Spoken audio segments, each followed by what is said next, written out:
Welcome, ladies and gentlemen, to the fourth AntonioTalks Talk Show. Today, I am honoured to have a great guest in the room, someone who's very active on LinkedIn, almost as active as myself, which I love, and we need more of this. James Osborne, ladies and gentlemen. Very kind. How's it going, buddy? Yeah, very good, really good. Thank you. How did you find the office? Okay.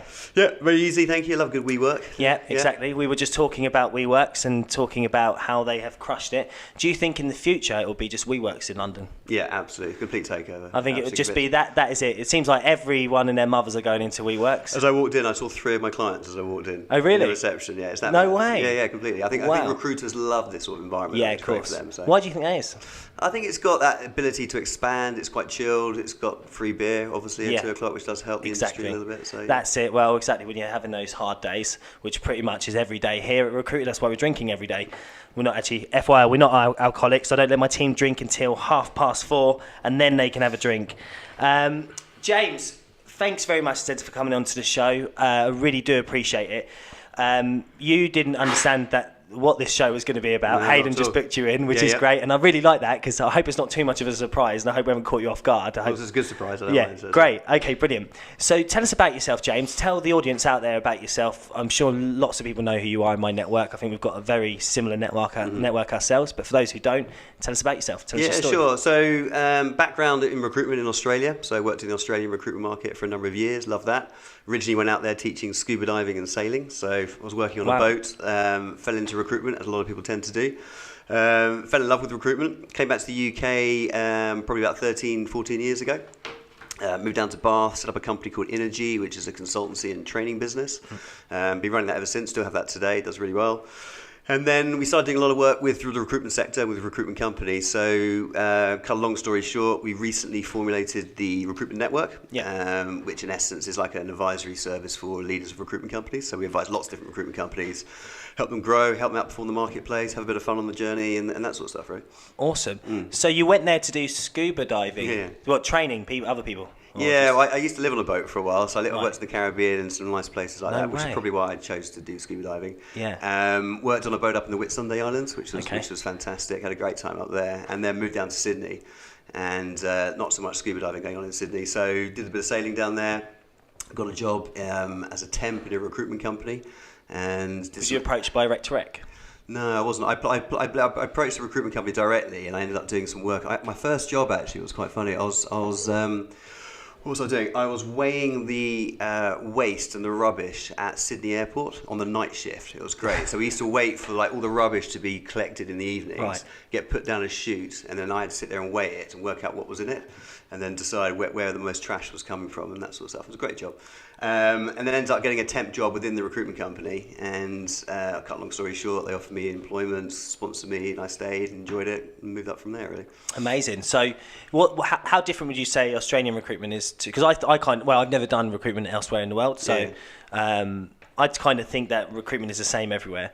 Obviously, there is sort of different cultures and whatnot. Yeah, but how different would you say Australia is to the UK market? It's pretty similar because there's a hell of a lot of English recruiters out there. To be honest, there's a lot of the UK recruiters working in the Australian market, but it's pretty similar. A lot of the Australian business was done generally over a pint or over a barbie, which was quite cool. So it's very much relationship building. Did you have a barbecue on your own terrace? We did have a barbecue. No way. Terrace. Are you actually telling the truth? Yeah, no, straight up, we did actually. And it was quite funny actually. I remember one year we had it was the Christmas party year, and generally in Australia, everyone waits and see who's got the best venue for the Christmas parties. All the clients decide which recruitment company's got the best venue, which is normally the steps of the Opera House.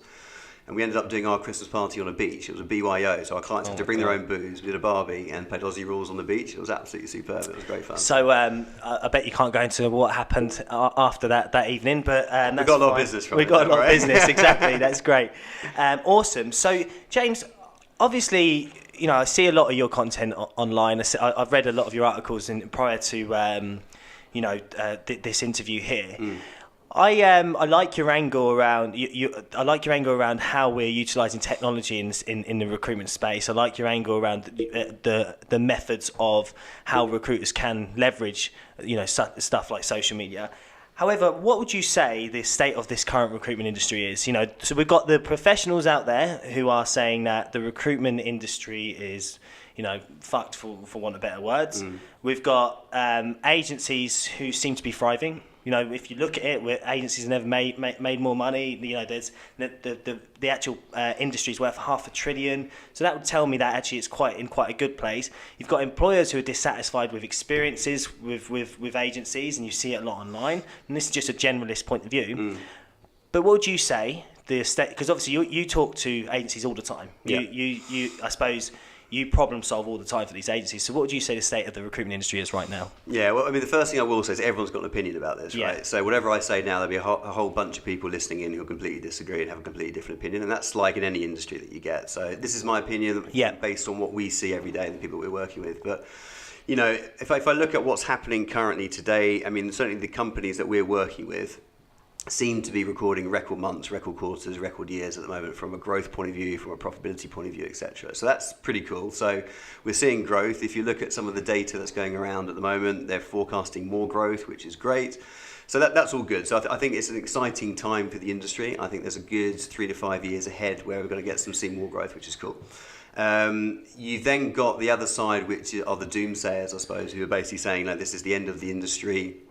Artificial intelligence will take over. Why do we need to use a recruiter and that type of stuff? I don't think that's true. I think the tech side of the recruitment world is growing obviously really rapidly, but it's not mature yet. It's got a long way to go yet.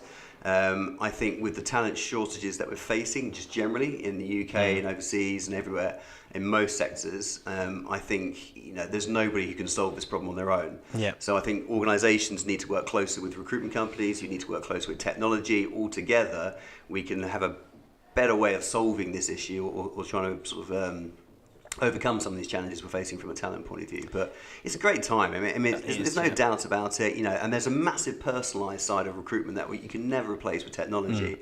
If you look at the stats about which of the jobs are not going to be here in the future because they can be automated, I align recruitment with things like consultants and legislators and that type of stuff, where you need proper negotiation skills that can't be translated, because ultimately whatever happens, a recruiter needs to be able to convince a candidate to take a job and a job to take a candidate. It's an interesting point of view, and I think so. I wrote an article I think it was about a year ago now actually, and it was talking about a soft skills gap is coming, and I think this is due to, so we know tech skills gaps are there, but if we take a look at how uncomfortable people are with communicating online, firstly, are uncomfortable communicating online, but that's a different story. How uncomfortable people are with most of the generations coming through with communicating on the phone, as in having a telephone call, or communicating in front of people, having that confidence or that ability to articulate themselves without the means of text message or email. Right, so what do you think about that? Do you think there is a soft skills gap coming? It's interesting, right? Because I mean, technology is so rapid, right? And we are so used to embracing a new bit of technology that within a couple of months it becomes habit. I was talking to someone the other day about the idea of, when you go into a shop and you buy a coffee or something and you put your card down just to sort of touch it. Sorry, James, just speaking to the microphone. Sorry, yeah. Do you mind pulling that up? Sorry, don't worry, this is still going to be live. That's great. Better? Yeah, perfect. Cool Great. Stuff. Yeah, so I mean, I was talking to someone the other day about, when you go and buy a coffee and you touch your card onto the card reader and it just pays for your coffee sort of stuff. And if the card reader's not working, you have to put your PIN number in. We're going, oh my God, that's like 3 seconds of my life I'm now just going to have to get back. And we're just so used to this stuff coming through all the time that changes the way that we think and the way we work. So I think people are I think we've got to be careful that we don't presume that technology isn't going to change the way we work, because it is, 100%. But people communicate in very, very different ways. And this is one of the issues that traditional recruitment companies are facing, because if you think about traditional recruitment companies, it's very much KPI led. It's very much, I want to hear a noise in my office. I want to hear a sales floor and that type of stuff. And I get that. I totally understand that. I'm a salesman. I totally understand that. I'm a sales manager. But at the same time, if you've got a bunch of recruiters who are spending their time utilizing proper sourcing techniques, utilizing different methodologies of communicating with people, which isn't voice recognized, then actually, is that a bad thing? It's a great point. That's a really good point, and something that, but to be honest, as a business owner, so obviously you're in my office right now, if the guys are quiet, I've still got the mentality that, maybe they're not that energized about what they're doing, but actually they're just really focused. Yeah. So actually that's a really good point. And it does make sense that a lot of the stuff, a lot of the ways we can BD lately is through content and writing a great piece of content or videoing a great piece of content, right? But as long as we're measuring it, that's the key thing. I think what a lot of people tend to do, they dabble at the content stuff, they dabble at social media and different channels, and it doesn't really work, it doesn't really create momentum, so they skip it and they move on to something else. But you've got to give it 3, 6, 9, 12 months to really generate any momentum. So you've got to measure it as you go and work out what's the best way of doing it, and then it would work for you. But until you can do that, I probably agree that I'd rather hear noise in my office. So. Well, the problem with the recruitment industry is that we're so transactional. So when it comes to putting social content out there, you're not going to get anything straight away. If I have a network of 3,000 people, and it's the first time I put content out, real content that is all not of my own, not just sharing a job that I'm hiring for, which is transactional. Yeah. It's the first time I put piece of content out that I'm trying to be value add, and it doesn't get any traction. That's because no one's used to seeing you. So I think that for me, I think the industry is so transactional. That's why they give up on social media. Yeah, I think you're right to an extent, but you also got to think about, the recruiters of this world aren't professional social media bloggers or content writers. That's not their job, right? So. Are we expecting recruitment consultants, as on top of being great salespeople, on top of being great recruiters, great sourcers and everything else, account managers, we're now asking them also to be content managers, authorities in their markets? Fantastic. How could you be an authority in your market when, you could be a 23-year-old recruiter who's great at resourcing, but are you going to have the same sort of levels of conversation with the heads of technology firms or law firms around the world? Probably not. Yeah. So on the flip side, and this is another thing that I talk too about, is that actually recruiters should be billing rather than writing content. If you want to, but you need to take content seriously, so you need to have a function that does that, right? Yeah, I mean, we've had a lot of debates about this stuff recently, actually. And there was a debate a couple of days ago, actually, with Lee McQueen, Lee McQueen from Raw Talent, and we were talking about this concept around 360 recruiters. Whether is that a better model to have a 360 recruiter or a 180 recruiter? So someone who's going out selling, generating leads, opportunities, and then recruiting at the same time. And I'm a big believer in the 180 process, where I think sales is separate from recruitment. Recruitment's a professional skill. Just get on it and be a great recruiter. If you separate sales from that process, then you need someone in your business who's an expert at selling, and selling to me links into social selling, which is marketing and media content, everything else goes with that. So it's separate skill set. And because a lot of the time I noticed when I was agency side, and so I worked in contract recruitment for Argyle Scott. I don't know if you know those guys. So I was running the digital desk, and a lot of the time I would just love to BD. That was my game, just BD. I love BD. And as soon as I got the role in, and it came to me to source it, I was done. I caught the prize, if you will. Do you know what I mean? Completely. I had the prize, and then so actually fulfilling it was the worst part for me, and I was just deflated to do that. So you're very right there.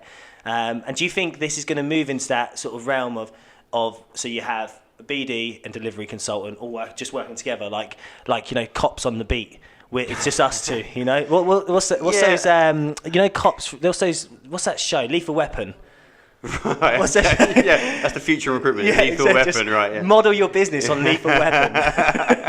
That's the key takeaway from today. No, I think possibly yes. I mean, there are recruitment companies today who do very well with the 360 model. So I'm not saying it's the right for everybody, but it stands to reason that if you are a 360 recruiter and you've got heavy sales KPIs to hit, you're being taken away from your core job, which is recruiting. And if you're not converting enough of the jobs that you've currently got, then what's the point of bringing in more jobs? Yeah, sure. I'd rather recruiters were professional recruiters, sorcerers, finding great talent, penetrating into talent communities, all that sort of good stuff, as opposed to sort of doing a little bit here, I'm trying to do a little bit of sales on the side, dabble at this, dabble at that, which I don't think adds any value to either side of the process. So. I agree. And what's your thoughts on... So there's a lot of people out there who are saying that contingent recruitment is on its way out. How do you feel about that from from your thought point of view? I don't think it's on its way out. I think it's got a long way to go yet. No, I think the echelon of great recruitment, right, is to try and do retain recruitment. Of course it is. It makes sense. It's good for your cash flow. It's good for your confidence. It's good for your relationships and everything else, and your conversion. But I mean, contingent's here to stay for a hell of a long time yet, and it's going to take a long time before we can really convince clients to use us all 100% on a retained basis. Some agencies are doing it very well, don't get me wrong, and we push all of our members to really push for creating a retained product to take to market alongside the contingent product.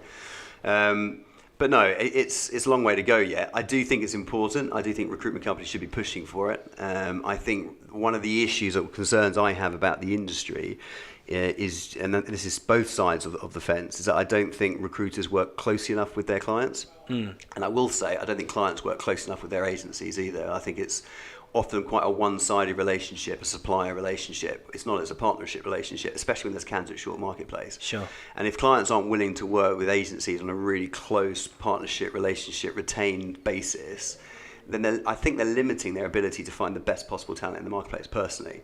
So when we talk about retained, do you think it's a perception thing? Because, you know, so the perception. So this is maybe I'll let you say what the perception of employers' world is. But my perception from an employer's point of view is that they think that agencies, they just get a role and then they just research for it, and that's wrong. I know it's wrong, right? But they just get a role and then they just basically find someone for that role. That's it. They don't take into account that maybe this person spent 2 years with this candidate, you know, keeping them sweet, constantly interacting with them, and then place them into that perfect role because at that time it was that perfect time. So do you think it's a perception thing? Do you think the recruitment industry could get better at educating the clients around what they actually do? That's sales. Sales is educating your customer base, and yes, at 100%. I don't think companies have a clue what recruitment companies have to go through. And don't get me wrong, there are some recruitment consultants who do get away with doing bugger all to get a placement fee. We know that. That's all part of the fun of being a recruiter, right? But a hell of a lot of recruiters do a hell of a lot of work for free, with no return whatsoever, and it takes a hell of a lot of time to get that right. So yeah, 100%. It's a massive educational piece. So now my mind's just going crazy here. So when we talk about that, all this work for free, do you think that obviously because you get the fee at the end of it, but do you think that model is quite wrong because all this value that the recruiter is placing already on that business, you know, in that short place time, and it's dependent on someone taking that role. Do you think that we should be charging as recruiters for the stuff? So the retainment brings me back to this retainment. Yeah, 100%. I mean, if you look statistically, you're more likely to make a placement on a retainer. I don't know, it's because you've got some of your clients' money in your back pocket and you work harder for it. I don't know, but generally you generally convert more retained jobs, which is a good thing, right? Good for the client, good for the agency, which is fun. That's what we're all here to do. So. I don't know. It's one of those things. I think contingent recruitment is going to be here for a hell of a long time yet. There's so many recruitment companies out there that there's always going to be a contingent market. But I think more retained work that you can do, I think increases the value of your product, your service offering. I think it demonstrates that you're damn good at what you do, which is good. And I think you build far better relationships with your customer base, and I think that's important. And so the industry is quite competitive, isn't it? The recruitment industry. There's lots of people in the recruitment industry, lots of recruiters. 818 average per month last year were set up, apparently. Companies? New recruitment companies, yeah. Wow, okay. Yeah. So there's these 818 every month coming in. So how do I, if I'm, you know, Tim and I'm agency owner, how do I stand out from my competition? Yeah, so it's a valid point. So there's a number of ways you can do it. I mean, there's a whole load of marketing that you need to do, obviously, to promote your brand for what you stand for, but you need to understand what you stand for in the first place. We often speak to a lot of recruitment companies what their USPs are and what are your differentiators. It's pretty hard to have a USP in the marketplace these days. Yes, you could be using certain bits of tech and that type of stuff, I get that, but generally it's hard to have a USP. I think the only real USP a recruitment company can ever really have, as far as I'm concerned, are the sort of the measurable, tangible return on investment, the outputs that you've created in the past for your existing customer base. So I don't think we talk anywhere near enough about the impact that we make to talent for our clients. So we talk a lot about finding a candidate, placing a candidate for a fee. We don't talk about the impact that candidate makes on your business, on the retention of that candidate, how long they stay for, so on and so forth. And that has a huge monetary value. You know, if I can have an impact on a client's turnover by reducing it by 5%, you can put a monetary value to that, which is worth a fortune. But we don't talk about that stuff. We're too busy talking about, we've got a slightly different office, we've won a few awards, or we've got this, Top we've got that. Dan's on at Sushi Samba's today. Yeah, exactly. And it's all nice, and it's all the sort of the social stuff, and it's the touchy-feely stuff, which is getting, and you shouldn't get away from that. But it's not the stuff that I can go back to my FD and justify, therefore I want to give you a high margin retained fee for. So exactly, and this is one thing that, you know, frustrates me around the industry is that, anyone, it's social in general, to be honest. Everyone thinks they have to talk about themselves to have a social presence, but actually you're going about it the whole wrong way. It's about talking about your demos, your demographics, and saying, you know, targeting content around what they want, not that we have the best fee structure or commission structure or whatever. To me, the whole social stuff is around adding value to your network. It's as simple as that. So we spend a lot of time trying to give away as much as we possibly can to our network and to non-network as well. And what return do you see of that? What's your ROI on that? Because this is the question that most ask, right? So what do I get? How can I judge that ROI if I'm giving away stuff all the time? Yeah, so we have a 5-stage marketing process or a social selling process that we do, which drags people down through the sales funnel. So we can measure every single conversion at every stage of the sales funnel. Now, some things we do, you don't get an ROI for. Some things that you may do down the track, but you can't measure it. Some things you get a very clear ROI. So as long as every marketing touch that you do has a very clear call to action, so there's something that happens next, and I can see that happening, then slowly you're winning people in. I think generally what we're quite good at doing is making a bit of noise and then hoping something happened and we get excited about, I've got another 30 Twitter followers or something, but it doesn't mean anything at all. So we say this to marketing people in recruitment companies, is actually what physical return on investment are you making to the company through your marketing efforts and through your marketing channels? So how many leads have you actually generated today? How many of those leads converted? And from what value as well? And when you start measuring that and looking at that, what you should do is incentivize your marketing people with commission structures, as far as I'm concerned. They get paid a commission for bringing in leads. And B, it becomes something then you can say, actually, well, this is working. This is actually making sense. So it's not just about making noise. This is actually about making revenue. So do you think that marketing or recruitment companies, because I think that a lot of this is the model for recruitment marketing, right? Let's get an operations girl or bloke, whatever. Let's get an operations person who usually does all the CV formatting and whatnot to just update Instagram a couple of times a week. And also, let's get our consultants to write a blog reluctantly. They don't want to write a blog. Yeah. And then we'll all like and share it on LinkedIn. And that's the marketing strategy for most. And if we talk about what is needed for a social media presence, really today, it's rich text media, it's video, it's visual content. And I think that blogs, who's reading blogs anymore? Yeah, we're reading them, but we're only sort of streamlining over them. And I don't think companies are equipped enough, even if they hire one marketing person, to be able to deliver on an actual marketing or social media strategy, if you will. No, I mean, some are. I mean, one of the things I say to any fast or reasonably fast-growing recruitment company is that your two most important hires aren't consultants. It's a marketing person or a social marketing person, and it's an internal talent manager, someone who's out there trying to find talent for your business and induct talent to your business. They're the two most important hires if you want to grow. So yeah, you need a dedicated resource to focus on it, I think, either internal or it's something that's outsourced. What do you think about these... So what do you think about these companies that are out there, right? So the Hireds of the world, Talent.io, just to name a few, they're saying they're disrupting the recruitment industry and they're by replacing the recruitment agency. But what they actually do is hire people into their business who are recruiters to actually fill roles for clients, but they just have a tech platform that sits above them. Yeah. So they're a recruitment agency, but they're just doing it at a 15% fee. Yeah. So what do you think about these platforms?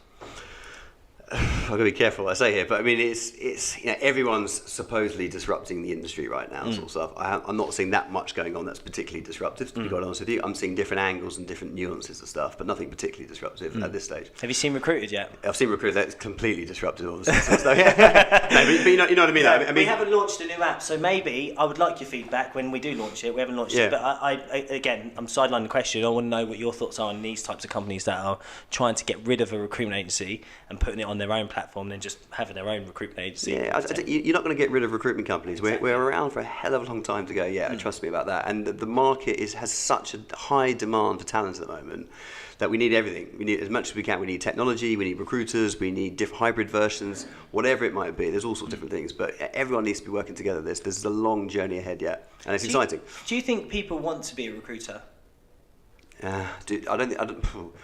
So do people wake up in the morning when they're 17 years old thinking, I'm going to skip school now and become a recruiter? I don't know if the industry has enough attractiveness about it at this stage that it's an industry of choice just yet. Some people do, certainly. I think people get excited by the earning potential you can get from it. What saddens me a little bit is I don't think people get that excited about the difference that we make as an industry. And there's this whole thing, and some people listening to this will say I'm being fluffy now, but what we do does make quite a big difference to the economy and to people's lives and that type of stuff. And I think when we start forgetting that, it becomes a bit of a transactional industry. And yes, it's how you drive money and profitability and that type of stuff, but it's an important industry what we do. So I don't think people get excited by that so much. I think they get more attracted by the earning potential from it. But there's a huge amount of work that we need to do as an industry to make it more of an industry of choice. Because wouldn't it be cool if you thought, well, because I think I actually love being in the recruitment industry. I really do love being in recruitment. Well, granted, I'm not in recruitment per se anymore. I'm in sort of the other side, but tech side. But at the same time, I do love the industry, and I think that wouldn't it be cool if we had people going, I really want to be a recruiter when I'm older. Yeah, for sure. I mean, that'd be absolutely wonderful. Because it's a fun industry. Like, I think people... Once you're in it, it's great fun. Yeah. Once you've been in it for a while and you've seen the ups and downs and you see how much fun you can have and the impact that you can make, it's wonderful. It's absolutely superb. But you've got to see that. And there's quite a lot of hard work you have to go through to get to that point. Yeah. And that, I suppose, is part of the whittling out process of who's got the capacity and the energy and the ability to do it, I suppose. So what does it take to be a good recruiter, do you think? Oh, it's a great question. So again, this comes back a little bit to the 360, 180 model. I don't personally think a great recruiter needs to be a great salesperson. I think they need to have the ability to persuade and negotiate, not necessarily be a full-on salesperson. They need to be really passionate about their candidates. They need to do the basics right. I think we've overcomplicated recruitment so much at the moment. It's unbelievable. And we forget some of the core basics, which still work today. The old school recruitment, go and find a candidate, milk the hell out of the candidate for as many leads as you can and contacts and network, and then you build out and build out and build out. That's still absolutely right. Yet we seem to sort of miss some of that, I think. What makes a great recruiter? I think someone who doesn't get hung up or takes some of the knocks personally. We are dealing with human beings here. You can do everything you possibly can do in your ability to get a candidate out to market, to start a job, and they won't turn up on the first day. It just happens, right? They're people. I totally understand that. So it's how you react to that. And I think it's someone who loves what they do. I suppose you can say that for any job, but I think you've got to really love the industry and love what you do to really make it work, because people gravitate towards that. There's a hell of a lot of people who spend a lot of time knocking the industry, even people within the industry who knock our own industry sort of stuff. And I don't know. I know why they do it, and he does it to get a conversation going and get noticed and that type of stuff. I'm not sure it adds much value to the industry particularly. No. And I don't know. I go home at night feeling pretty proud about what I've done at the end of the day. I don't feel like I've had to knock a few people first to make that happen. So, I think let's focus on being a little bit more positive about what we do and less negative about what we do. Yeah, because I think that's actually another thing that is, I guess, you can't fight negativity with negativity, can you? Because at the end of the day, some do. Yeah, of course. But at the end of the day, that our industry is quite a, it's not known for its best. But I do feel like, and the reason I started Recruited actually, and this is the God's honest truth, is that all my friends are recruiters. I'm unfortunately I only have recruiter friends, right? So the reason I started was so that my friends had a place where because they're all amazing at what they do. They had a place where they could be recognised for the experiences they offer. Because I was sick and tired of people just bashing the industry, and so I think we cannot fight negativity with negativity. The only way we could fight it is by showcasing more of the great experiences that are happening, but there isn't a platform that allows that, right? Yeah, for sure. But but in essence, we're sort of doing it now. We're generalising about the industry, and we're saying generally the industry's got a bad reputation, and generally this and generally that, and it's actually not really true. If you look around, there are so many great recruitment companies doing so many good things right now, and really, really good stuff. There's some great consultants out there who are making a massive impact on companies and people, and it's bloody brilliant. It really, really is. So yes, the ability to showcase more of that, totally get that. Of course, that makes sense. I'm a massive believer in case studies and using data to prove what we do. It makes a difference and that type of stuff. I don't think we're doing anywhere near enough of that. But we need to, and I think that a little bit comes back down to your pride about what you feel. I think if you work in an industry that you don't feel particularly proud about, you're not going to be that good at shouting about it. When you feel really proud about yourself and about what you're doing and about the markets that you work in, you'll tell everyone about it. There's still recruiters who deny the fact they work in recruitment. I know, but the trouble is, and we are doing this now, is because we're recognising that it's a professional and an employer perception, or not employer, but a professional perception of the recruitment industry, which is something that we can't hide. And we're coming from a place where we know the industry, so we're extra sort of, we love it. But that's the educational piece. Exactly. That you talked about. So that whole, we need exactly, and it's not. It doesn't come down to people like you and I. You know, to it's not our responsibility to solve the whole industry's problems. No. It comes down to all of us going, right. How do we just basically say that? Look, I just did this today through content. Yeah, well, definitely. You know, I mean, one of the things that we do at the Recruitment Network is we measure the ROI that all of our members get, so we can measure everything they do, everything they utilise in our business, all the values and the products and services and stuff, and we can actually measure the impact it makes their business. So I'm very, very proud and confident about the impact that we're making to our members, 100%. I think it'd be a great thing for recruitment companies to spend more time going back out to their customers, not waiting for their customers to come to them and say, I want to leave, or here's another job, but actually proactively going out once a month, once a quarter, and saying, this is what we've done, this is how much time we've spent, this is the impact we've made, these are the candidates we've placed. No, almost like what an RPO would do or a master vendor would do, but we should all be doing it from a contingent point of view, because then we can really justify why the hell we're doing what we're doing, and why we're asking you for more fees, more business, referrals, and so on and so forth. Yeah, I think it's a great shout. So with regards to you, so I think when you go to companies with data, because that takes a long time to build up their data, right? So you need to use that data. But with regards to utilising technology to display that data, so visual analytics or anything in that matter, how do you feel about technology being put into the recruitment industry? Do you feel like it's automating the soul out of recruitment? Do you feel like, are you scared of technology in recruitment? No, I love it. Okay, so tell us what your thoughts are about the technology. Technology is an enabler. We've seen it in every industry just about where technology is coming. It's an enabler of the process. It makes the process more efficient, more agile, more subjective. You know, it's there to help the process and improve the process. If we fight against it, guess what happens? We're going to get left behind. If you embrace it, you utilise it, then it can really enhance your service offering. So I think it's fantastic. It's absolutely superb. But you know, a lot of us are. I'm not sure scared is the right word, but we're quite behind on what we think technology actually is. You know, even artificial intelligence has been around for years. I mean, I've been producing AI stuff using Excel spreadsheets for God knows how long. I'm not flash or clever. It's just an Excel spreadsheet saying A plus B doesn't actually equal C, it equals D. You know, and it's not that complicated. Suddenly now we call it AI, and everyone's like throwing their toys out the pram and think it's some sort of incredible thing. So, you know, yes, it's coming in. Yes, it's becoming more agile and everything else. But it's a great thing. It's absolutely great. We should be embracing it. That's the whole point of it, I think. And it gives us the opportunity, I think, to stand out more with what we're doing as an industry, so it's great. And what would you say the best sort of technology out there for recruiters is to pay attention to right now? There's loads. I mean, there's so much stuff. I mean, it's such a rapid market. You go to any of the expos or any of the conferences that are going around, the sort of technology events. There are so many different things coming in. I think any technology that has the ability to speed up the sourcing process to unearth talent is absolutely critical. Whether it's a bolt-on to your additional CRM or whatever it might be, all the CRMs are out there. Each CRM is doing some incredible stuff right now. But one of the things that's important to think about is, as an industry, I think we're moving away more and more, and we should be moving away more and more from traditional recruitment, find me a candidate, place a candidate, and more towards total talent management. And total talent management needs that you need to be impacting a customer's entire talent journey, whether it be retention, whether it be onboarding and everything else in some format. And I'm not saying you need to get involved with the whole process, but there's loads of tech out there that allows you to do that, and that's great. So they're the stuff that we should be embracing. Even if you're a small recruitment company, that will give you not a USP, but it'll certainly make you stand out, I think. Yeah, so just back to your question, around 180, 360, what would you say to these people who are small recruitment companies or one-man band who has to do 360? Yeah. What would you say to them?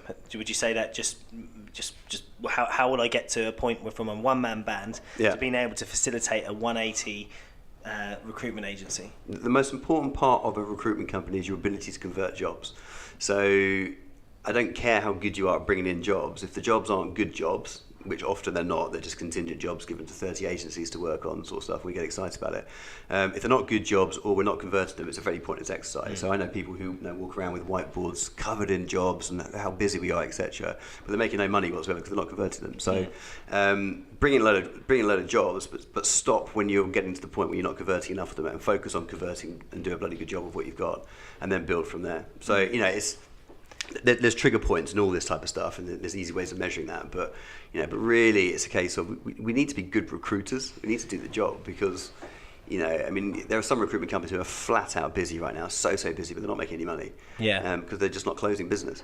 How many of these businesses that start up, I don't know if you know the data, but how many of these businesses are like sort of lifestyle businesses of just, people who just one-man bands, just want to just be one-man bands? I've always wondered whether recruitment could ever be a lifestyle business. To be honest, you tend to work 24 hours, 7 days a week. So, well, I mean, if you look at the industry, and I think the recent stats are saying there's like 31,000 recruitment companies in the UK. I think someone's saying there's like 60% of those are sub £250,000 turnover. So they're probably 1-2 person companies or a similar sort of size. So does that make them a lifestyle business? Possibly. Is it by default or by choice? I don't know. A lot of recruitment companies find it quite hard to punch through to that next stage where you bring on people, you build up a proper strategy and that type of stuff, run a business around it, as opposed to just being a good recruiter with a couple of your mates around you and that type of stuff. So, some people choose to have a lifestyle business. There's nothing wrong with that. I think it's great. I mean, I think it's a great thing about the industry in a sense, is that it's also one of its downfalls, but it means that anybody can get into the industry, make money and actually have an impact, which is great, I think, from that point of view. It keeps it fresh, certainly. So do you think, if I'm a really good so it goes back to that recruiter point of view. So if I am a really good salesperson and I just care about the money, I can still succeed. Do you think you have to have that hunger for the money in recruitment industry, actually? You need to have a hunger for a purpose. For your why, I mean, Simon Sinek talks about the why stuff all the time, which I'm a big fan of that. But you need to have something that you're hungry to go after. It doesn't have to be money necessarily. People talk about the cash and the money and that type of stuff. And there's lots of success stories that everyone sort of gets really excited about from 10, 15, 20 years ago. The sort of tech companies that did really well and that sort of thing. But you need to have something that you're aiming for, whatever that might be. It might be that you're aiming for a lifestyle. And I know some very good recruitment companies that make some very good profit margins who do it purely because they want to work 3 days a week and they want to go home and see their kids. Yeah, there's nothing wrong with that. There's absolutely nothing wrong with that. In fact, if anything, there's probably something a lot right with that. It's probably actually, they're probably more sensible than I am. Well, for sure, yeah. So so I think you need to be hungry for something. It doesn't have to be money, I don't think. But so talking about the industry, do you think it's quite an inclusive industry? I mean, I don't know the statistics around the diversity in recruitment. And I couldn't possibly comment. So, do you think it's an inclusive industry? I don't know. We're doing some work. We have done some work at the moment around women in recruitment. There's a lot of women in recruitment, which is great. I'm not sure there's enough women at board level in recruitment, which is something that we're trying to have an impact on. I don't see many disabled people working in the recruitment sector, which surprises me incredibly. I think it's a perfect, any job that's desk-based really should be perfect for someone who's disabled potentially. Yeah. So I don't know why we're not doing more around that sort of area. If you look at the ageing population and the return to work stuff and people now having to work longer and that type of stuff, there should be more older people in recruitment, I think, or of a certain age. So are we... I don't know if we are. I can't really say that we are or we're not. I think we can certainly be more. Yeah, absolutely. I think as probably most industries could be potentially sort of stuff. But I don't know. I don't know necessarily if people are proactively discriminating is probably the right word, but proactively not utilising different areas of the market to attract talent. But I think we could do a hell of a lot more than that. Yeah. I think so. Well, wouldn't it be good if? I think we have to. By the way, wouldn't it be good if sort of all the leadership of the recruitment industry, the real big companies, or even the medium-sized companies, got together and went, right, let's do something about this. Let's put together a marketing campaign where we create a desire to be a recruiter, because there is a skills gap in the recruitment industry a lot, by itself. I think there's a lot of recruiters needed, but there's a lot of people that can't fill those jobs or just don't understand the benefits of being in there. But because we're so competitive, do you think that that's our downfall too? Is that we don't want to work together because I'm competing with... Well, so this is a really interesting point, right? So when we launched the Recruitment Network, one of the premises of the Recruitment Network is about peer-to-peer learning. So it's about getting, we had 120, 130 recruitment leaders in a room at our last members meeting a few weeks ago. And these are owners of recruitment companies sitting down with some competitors, but other owners of other recruitment companies, sharing best practice, challenging each other, and doing exactly what you just described. And I wasn't sure if there's a really good enough appetite for that or not, but there definitely is. And I think the more and more the industry grows, the more and more it becomes challenging with stuff that's going on, and we're trying to sort of navigate our way through some of this stuff that's happening, whether it be GDPR, whether it be tech, or whatever it might be, the more we actually need to work more inclusively with other people to be able to do that. So I think there's a massive appetite for that, actually. And what we're seeing through our network and through our members club is phenomenal. I mean, some of some of the sharing that's going on at the moment is incredible, absolutely unbelievable. At our last members meeting, we had one of our members basically just give a complete warts and all insight into their business for half an hour to the rest of the group. It was incredible, because what you can learn from that is unbelievable. And he said, well, look, now I'm 4 or 5 years ahead of most of you, so if you want to copy, great, but by the time you get up to me, I'll be 4 or 5 years ahead anyway, so that's fine. So why don't we learn from each other? And in return for that, he's learned a load of new ideas. It just makes sense, right? Yeah, absolutely. So where would you say, 5 years down the line, actually that's a bit of a bollocks question, to be honest, where's the recruitment industry heading? Like, what do you think the 3 takeaways we can say from this meeting today of us two that we need to be prioritising as recruitment leaders, as recruiters, and what do we need to be aware of? So I don't want to be aware of. I think what we need to be doing better of or more of. I think we need to simplify the process. So let's keep recruitment simple. Go back to basics. How recruitment's always been founded and how it's always worked. I think we need to utilise technology to enhance our offering and speed up our offering, and make it more aligned to how people generally behave today, how job seekers behave. You want to swipe left to find a job, right? So don't make it more complicated than that for me to be able to register on your website, for example. But then I think we really, really need to keep recruitment personal. We really need to personalise it. So, we need to get off our backsides, get out of our offices, go and see clients again, and do the eye-to-eye stuff that we always used to do, had to do. We should do more of that again. So that the relationships we have don't go away. The process and the way that we work with our clients and candidates is quick and efficient and online. That's fine. But the relationships don't become like that, because as soon as relationships become like that, we lose the personality of who we are and what we do. It makes us then one of a crowd of 1,000 or a cast of 1,000. It's hard to have a differentiator when actually all it is, you're just an email or a tweet or all that type of stuff. Yeah, amazing. Okay, well, thanks, James. That was a really interesting conversation. Yeah, pleasure. This show, if you guys have liked it, then please comment below. Ask any questions that you have, and I'll make sure that they get forwarded to James, because obviously James has a very good insight into what's happening in industry and also some thoughts on the future of the industry. Subscribe to this channel. Make sure that anything you guys have sort of pointed out, you share. And we look forward to the next episode, which will be with Ryan McCabe from Odro. That's the next episode. Thanks, guys. Cheers.